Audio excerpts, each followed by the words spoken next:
Բարի լույս սիրելի հեռուստադիտող, շարունակվում է Բարև երկիր եւ թատերական մթնոլորտը մեզ մոտ նույնպես շարունակվում է։ Ուզում ենք ասել, որ մարտի 13-ին Ստանիսլավսկու անվան ռուսական դրամատիկական թատրոնում Պատրիկ Զյուսկինդի հայտնի ստեղծագործության մոտիվներով բեմադրված կոնտրաբաս ներկայացման առաջնախաղն էր։ Ներկայացումը բեմ կբարձրանա նաև մարտի 31-ին, բեմադրություն, որն անդրադառնում է ստեղծագործ մարդու ինքնության որոնմանը եւ լսված լինելու մշտական ձգտմանը։ Այո, եւ հենց այս ներկայացման մասին ենք զրուցելու դերասանուհի Լիլիա Մոկոչյանի հետ։ Բարի լույս Լիլիա, բարի գալուսն է տաղավար կրկին։ Շնորհակալ եմ հրավերի համար։ Եվ մի ամսյա կձեր շնորհավորում ենք։ Շնորհակալ եմ ձերն էլ։ Շնորհակալություն։ Ինչպես եք, ինչպես եք սկսել փորձերով։ Ոչ, այս պահին ընթացիկ փորձեր չունեմ։ Ինչի համար ուրախ եմ բավականին, որովհետև յուրաքանչյուր ներկայացումից հետո ինձ բավականին երկար ժամանակ է պահանջվում հանգստանալու։ Նույնիսկ արդեն այդ ներկայացումը խաղալուց եւ նույն ներկայացման հաջորդ այո, տեսեք, քանի որ առաջնախաղը կոնտրաբասի տեղի ունեցել մարտի 13-ին, դեռ շատ քիչ ժամանակ է անցել, որպեսզի ես այսպես ասած կարողանամ վերականգնվել եւ նոր ուժերով, նոր եռանդով նվիրվեմ, սկսեմ աշխատել մեկ այլ դերի վրա։ Ես ուրախ եմ այս պահին, որ ընթացիկ փորձեր չունեմ, չնայած մեր թատրոնը բավականին ակտիվ գործունեություն է ծավալում, նոր հարթակներ ունենք եւ հատկապես երիտասարդները շատ զբաղված են եւ դա շատ ոգևորիչ է, որտեղ ես էլ երիտասարդ ժամանակ անընդհատ աշխատանքային process-ի մեջ էի եւ շատ էի հպարտանում դրանով։ Հիմա արդեն հոգնում եմ։ Լիլիա, խոսենք հենց պիեսի ստեղծագործության ընտրությունից, ինքը շատ բարդ, մարդու ինքնությունը բացահայտող, ներաշխարհը բացահայտող, հատկապես ստեղծագործ մարդու մասին է, եւ ինչու հենց այս պահին վերցվեց այս ստեղծագործությունը։ Տեսեք, ես այստեղ մի փոքր ոչ թե ուղում կմտցնեի, այլ կուզենայի ընդգծել, որ ոչ միայն ստեղծագործ մարդու մասին է խոսքը, ամեն դեպքում Ելենա Վարդանյանի բեմադրության մեջ, իսկ ռեժիսորը Ելենա Վարդանյանն է, հրաշալի դերասանուհի, անչափ տաղանդավոր, նա չի սահմանափակվել միայն ստեղծագործող մարդկանց մասին, խոսելու այսպես ասած տրված ընձեռնված հնարավորությունից դա կլիներ բավականին, դա կաղքատացներ գրական նյութը, ավելի շատ խոսքը գնում է ժամանակակից մարդու մասին։ Շատ հետաքրքիր է այս ստեղծագործությունը աշխարհի ամենահայտնի մոնո ստեղծագործություններից մեկն է, եթե ոչ ամենահայտնի տղամարդու համար գրված, եւ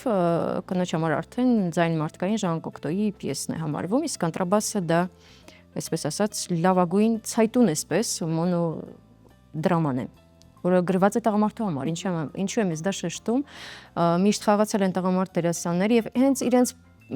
հոգեվ ֆիզիկական կառուցվածքի հիման վրա է գրված եւ պիեսը, այսպես ասած, շատ լավ նստում է տղամարդու հոգեբանության, ֆիզիկական հնարավորությունների վրա, միայն այն փաստը, որ հիմնականում բոլոր դերասանները, եթե նայեք, շատ է բեմադրված եւ նույնիսկ իր գրվելու տարվա ընթացքում, եթե չեմ սխալվում, կարող է սխալվեմ, բայց վիճակագրական տվյալներին համաձայն մոտավորապես 500 անգամ մեկ տարվա մեջ տարբեր թատրոններում աշխարհի 500 անգամից ավել բեմադրվել է առաջին 1 թե 2 տարվա ընթացքում եւ հիմնականում բոլոր ներկայացումների մեջ դերակատարները իրենց ուսերին քաշ են տալիս այդ հսկայական գործիքը, ավելի շատ իր ֆուտլյարը, հայերեն կաղապարը, այո, այդ պատյանը, ինչը որ այս դեպքում ուղղակի հնարավոր չի իմ կատարմամբ, չնայած վերադառնամ ձեր հարցին, ինչու ընտրեց այս գործին անդրադարձանք, սա իմ եւ Ելենա Վարդանյանի առաջին համատեղ աշխատանքը չէ, բոլորովին եւ նույնիսկ երկրորդը չէ, երրորդը եւ չորրորդն է, եւ մենք ընտրում ենք այնպիսի նյութեր, որտեղ որ կինը, ոչ միայն դերասանուհին, որը որ ուզում է բարտերեր խաղալ եւ այլն, այլ կինը ունի շատ ավելի շատ ասելիք, քան խոսել է մինչեւ հիմա, իսկ մինչև 21-րդ դար եւ մի քիչ ավել կնոջ այսպես ասած տեղը բեմի վրա եւ մեր մասնագիտության մեջ հիմնականում եղել է սիրային հատվածը, հա, դավաճանության հատվածը եւ այսպես թյուր կարծիք է ձևավորվել այն մասին, որ մենք միայն դրանից կարող ենք խոսել։ Դա այդպես չէ, 21-րդ դարում դա արդեն այդպես չէ։ Նաև դա է պատճառը, որ տղամարդու դերակատարի փոխարեն դուք ընտրում։ Ես կուզենայի ընդգծել, որ այստեղ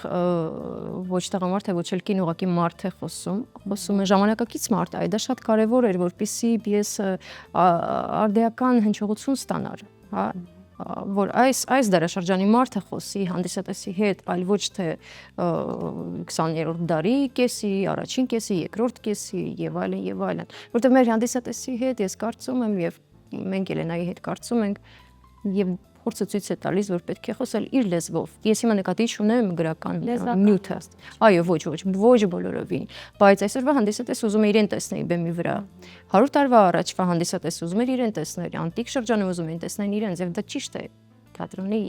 իմաստը հենց սրանում է։ Իսկ որքան էլ որ մարդկային ապրումները բոլոր ժամանակահատվածների համար գրեթե նույնն են, իրավիճակներն են տարբեր, ապրումները նույնն են այդուամենայնիվ, կուզեմ հասկանալ այս ներկայացումը հատկապես տղամարդ դերակատարը փոխելով, հա, ասեցիք մարդն է խոսում, բայց ինչ մեր ներկայիս սերնդին հոգերազատ թեմաներ կա, որ գուցե փոխվել են կամ բառեր, իմաստներ, որ ավելի հասանելի լինի հենց մեր ժամանակվա դիտողի համար։ Այո, շատ լավ հարց եք տալիս։ Տեսեք, օրինակ ես հիմա այս պետրությամբ ես այնքան էլ այլևս երիտասարդ չեմ, հա, եւ երբեք չեմ թաքցրել իմ տարիքը, 42 տարեկան եմ։ Շնորհակալ եմ, դուք նույնպես։ Արդեն ունենալով մեկ մասնագիտություն, որ կարելի ասել, որ առանց ավելորդ համեստության ես ինչ որ տեղ եմ գրավում, հա, թատերական աշխարհում եւ այլն, բայց ես ուզեցա ձեռք բերել մեկ այլ նոր մասնագիտություն, հա,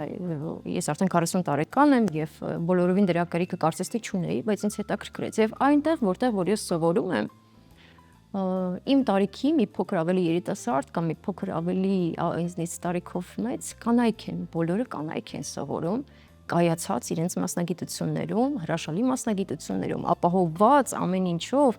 եւ այս երևույթը, երբ որ 21-րդ դարի կինը մարդը, հա, եւ տղամարդիկ եւ երիտասարդները ավելի հասուն տարիքի մարդիկ փորձում են ձեռք բերել եւ չեն վախենում ձեռք բերել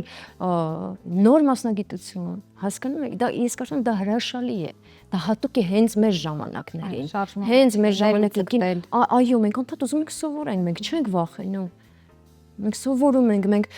մեր շրջապատն է ձևավորվում, հա, այնտեղ արդեն լրիվ ուրիշ տեսակի կանանց հետ եմ ես շփվում, աշխատավայրում լրիվ ուրիշ բաներից ենք խոսում, այնտեղ լրիվ ուրիշ թեմաներից ենք խոսում եւ իմ համար բացահայտվում է մեկ այլ աշխարհ եւս։ Եթե վերադառնամ հարցին եւ սկսենք եւ խոսեմ այն մասին, թե ինչ հարցեր է բարձրացնում պիեսը, հենց այս հարցերը, օրինակ Ելենայի համար շատ կարևոր էր, որպեսզի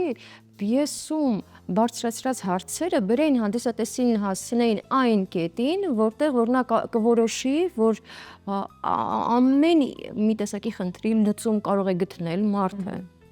եւ ամեն ինչ մարդու ձեռքերում է։ Չկա անելանելի այնպիսի իրավիճակ, իհարկե, եթե որևէ սարսափելի դժբախտություն չի կատարվել մարդու հետ, հա, որևէ մոտիկ Աստված մի արարծե չի մահացել մարդու կյանքում, որի հետ հնարավոր է, որ մարդը այլևս չկարողանա հաշտվել։ Եթե այդպիսի բան չի կատարվել, մնացած բոլոր խնդիրները գոնե մեր ժամանակներում լուծելի են, միանշանակ լուծելի են։ Ճանապարհներն են տարբեր եւ յուրաքանչյուրս ձեռքում է մեր ճանապարհը գտնելու բանալին եւ չգիտեմ ինչքանով է ստացվել, ինչքանով չի ստացվել, դա արդեն ես չեմ կարող դատել, բայց ամեն դեպքում մենք հանդիսատեսի հետ գնում ենք այդ ճանապարհով։ Մենք գնում ենք այդ ճանապարհով։ Ինձ հետաքրքիր, քանի որ նախ ինչպես արձագանքեց, նաև ինձ հետաքրքիր, քանի որ Ելենան ինքը էմոցիոնալ, բայց հանդարտ ազնվոր, ինքը կյանքում էմոցիոնալ, բայց բեմի հետ աշխատելիս հանդարտ ազնվորություն է։ Դուք եւս բեմում շատ հանդարտ եք։ Ինչ էմոցիոնալություն եք հանդիսատեսից նկատում, այսինքն արտահայտությունների վրա, ձեր սպասած տեղերում արձագանքում են թե ոչ։ Ես բեմում այդքան հանդարտ չեմ, այս դա, չգիտեմ, նույնիսկ կարող է չգիտեմ մասնագիտական թերություն է, թե Ես այդպեսին եմ, ես այդքան հանդարտ չեմ իրականում, Ելենան էլ չէ, չգիտեմ, ես գիտեմ, երկուսն էլ ավելի էմոցիոնալ, ավելի, այսպես ասած, ես նկատում եմ, մեկ անգամ ենք խաղացել դեռ ներկայացումը կեփվի, միսուարյուն կստանա, հա, պրոֆեսիոնալ լեզվով ասած, մենք սիրում ենք դա ասել առայժմ կմախքն է, ֆունդամենտն է, որի վրա դեռ այս տունը պետք է կառուցվի եւ ինքը մի տարի հետո կդառնա լրիվ ուրիշ ներկայացում, որտեղ մի տարվա ընթացքում ես եմ փոխվում եմ խաղընկերները, փոխվում է իմ կյանքը, ինչ որ բաներ են կատարվում, այդ ամենը հետք է թողնում եւ ես ամեն անգամ ուրիշ բան եք խաղալու, դա միանշանակ է։ Իհարկե, չքանդելով ներկայացման այսպես ասած բնականon ընթացքը նախ արձագանքում են շատ անսպասելի տեղերով, անչափ անսպասելի տեղերով։ Օրինակ կան հատվածներ, երբ որ իմ կերպարը բավականին այսպես ասած ողբերգական սիտուացիայում է գտնվում։ Ինքը այդպես է իրեն թվում։ Մեր յուրաքանչյուրի խնդիրը մեր համար մեծ խնդիր է, չէ՞։ Դա կարող է կողքից թվալ, թե այ հարգելիս, այս ինչի մասին է ստարապում, չէ՞, ու այդպես կարող լինի, բայց եթե սա իմ խնդիրն է, ես բավականին այո, ճիշտ է այդպես։ Ես տեսնում եմ, որ այս պահին հանդիսատեսը մի քիչ անհամարցակ, բայց ծիծաղում է։ Կան դեպքեր, երբ որ ես տեսա, որ ընդհակառակը կարծես թե ես շատ թեթև տեսարան եմ խաղում եւ շատ ծիծաղելու բանի մասին եմ խոսում, այդպիսի պատմություն ունի հայ կերպարը եւ պատմում է իր թե ինչպես էր ուզում ինքը փլուզեր տապալեր կոնցերտի բնականon ընթացքը, ասում էր լավ կլիներ օրինակ վերցնեմ եւ կոնտրաբասը ջարդեմ, հա, կամ դիմացից նստած վիոլանչելի գործիքին այսպես քսեմ բանով իմ սմուչով, աղեղով, այդ ընթացքում ես տեսնում եմ հուզված աչքեր։ Ես չեմ կարող բացատրել ինչպես է սա աշխատում։ Ես չգիտեմ սրա պատասխանը։ Ես չգիտեմ ինչու է այսպես։ Կարծես թե իմ համար անսպասելի է։ Սա յուրաքանչյուրի կյանքի հակառակը լիներ, բայց ինչու են այստեղ ես տեսնում լացակումած աչքեր, կարծես թե պիտի հակառակը լիներ, ես դրան էի սպասում։ Իսկ այնտեղ ես տեսնում եմ մարդկանց, որոնք ծիծաղում են, որոնց համար թվում է թե ծիծաղելի բան է, իսկ պերսոնաժը, կերպարը այս պահին գտնվում է էմոցիոնալ շատ վատ, շատ ծանր վիճակի մեջ։ Ինչու է առաջացնում ծիծաղ, ինչու են առաջացնում լաց։ Հնարավոր է նաև գրական նյութն է դրան բերում, քանի որ սա տրագիկոմեդիա ժանրի մեջ է գրված, հա, աշխարհի բարդագույն ժանրներից մեկն է, երևի ամենաբարդը դերասանի կատարման համար։ Իա կպատմեք անձնակազմի մասին, ովքեր են աշխատել, որքանով տեղյակ են հակուսների մասով Յուլիա Ֆինկն է աշխատել, բոլորի մասին կուզեմ փոքր պատմել։ Արտեմ Բեմադրիչի մասին խոսեցինք, հա, իմ մեծ բարեկամ, իմ մեծ ընկեր, հրաշալի դերասանուհի, այելի գեղեցկուհի Ելենա Վարդանյանը։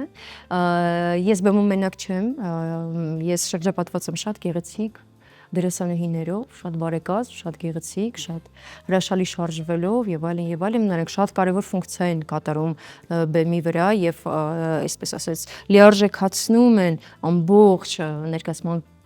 այսպես ասած, այդ կտավ են ստեղծում։ Հա, եթե մի քիչ ավելի կերպարային խոսենք, Անահիտը Գաբրիելյան, Քնարիկը Թումասյան, Աննան Պուշկինը եւ մեր երիտասարդ գեղեցկուհի դերասանուհին Խաչատրյան Աննան, ինչպես նաեւ ես անչափ շնորհակալ եմ մեր ռեժիսորի օգնականից, մեր սիրելի դերասանուհի Լիանա Սևոմյանից, որը նաեւ զբաղվում է ռեժիսորի օգնականի գործառույթներով, այսպես ասած։ Նա շատ է ինձ օգնում, նա պրոֆեսիոնալ դերասանուհի է եւ անդադ մոտենում ասում էր Լիլիա, ինձ թվում է այստեղ դու կարող ես մի քիչ ավելին անել, դու կարող ես դա անել, փորձիր, այնպես եմ ուզում, որ այսպես մի բան լինի, եւ ես փորձում եմ եւ ամսի 12-ին պարզվեց, որ ճիշտ էի փորձում, ճիշտ բաներ ասում, այո, եւ Յուլիան Ֆինկին արդեն նշեցինք, որ չափազանց ճաշակով, չափազանց այսպես ամեն ինչ դետալներով, ամեն ինչը այսպես գա, հագուստը ստուգի, օձիքը ուղղի, հա, փոխկապը ուղղի եւ այլն, հրաշալի աշխատում Յուլիան այս առումով Իրականացիորակի երևի ունի նաև համ հին ժամանակներն է բերում, համ նորովի է։ Այո, կարողանում է համադրել, արդիականացնել եւ թողնել էպոխան, եւ թողնել եւ բերել ժամանակակից դարձնել եւ այնպես անել, որ դերասանը եւ հատկապես դերասանուհին բեմում հրաշալի տեսք ունենան։ Չնայած իմ համար դա այդքան կարեւոր չի, բայց ամեն դեպքում բարային առումով ես ավելի շատ սիրում եմ այսպես ասած ինչ որ քոսոտ գործիքի վրա նվագել շարունակելու խնդիր եղել է, թեկուզ տարական սովորելու, հա, այդ տարական գոնե շարժումները յուրացնելու, թե չկա։ Ոչ, մենք չենք ունեցել այդպիսի, չեմ ունեցել այդպիսի առաջադրանք ռեժիսորի կողմից, իհարկե եթե ունենայի, ես արդեն նույնիսկ մտադրված էի գնալ օպերա եւ այնտեղ խնդրել երաժիշտներին, որպեսզի ինձ հետ մի քանի, այսպես ասած, վարպետության դաս անցկացնեն։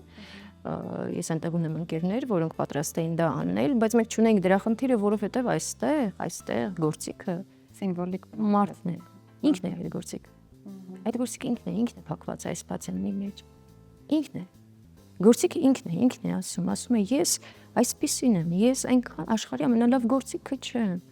Ես վատ եմ նվագում, ասում։ Այսպես է դասավորվել։ Ինչպես մարդը պատյանում։ Հա, այո, այդտեղից դե ամեն դեպքում ռուսական գրականությունը իհարկե ամբողջ աշխարհի գրականության վրա թողել է շատ լրջագույն հետ, դա քննարկման թեմա չէ եւ դա այսպես ասած